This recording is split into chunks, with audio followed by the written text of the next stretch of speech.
તેઓની મુખ્ય માંગણી કુલસરથી દુતર રિસરફેસિંગ રોડ ચાલુ કરવા બાબતની છે।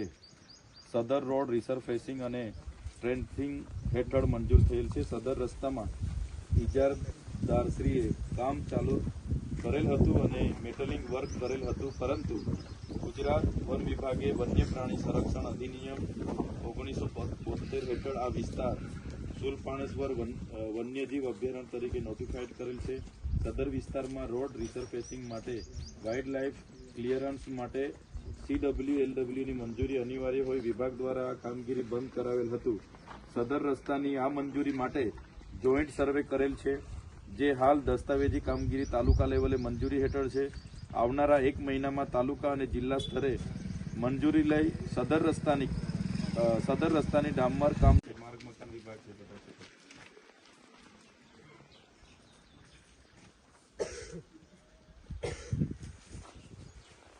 જે હોય તે મેટલિંગ કરી નાખ્યો આ તે પણ તે હવે 6 મહિનાથી મેટલિંગ પછી નથી કંઈ નહીં થયું, એટલે તમારે હાજર રહેવું પડે, આ લોકોને કહેવું પડે, તમારી જવાબદારી છે બાંધકામ અને જંગલ ખાતે। આ બહિષ્કાર થયો, અમારે બધાને જવાબ આપવાનો ઉપરથી ફોન આવે છે, મીડિયામાં બધું ચાલે છે, તો આવી જવું પડે, તમારે બી આવવું પડે ને। પેલા જંગલ ખાતાવાળા એ બી અહીંયા બી હા આવ્યા છે ને, આપણે RFO આવ્યા છે। હા, તમે સંકલન કરો અને જે તે જવાબ ગામવાળાને આપો, જંગલ ખાતું અને બાંધકામવાળા સંકલન કરીને ગામવાળાને જવાબ આપો તમે હમણાં। હા, જવાબદાર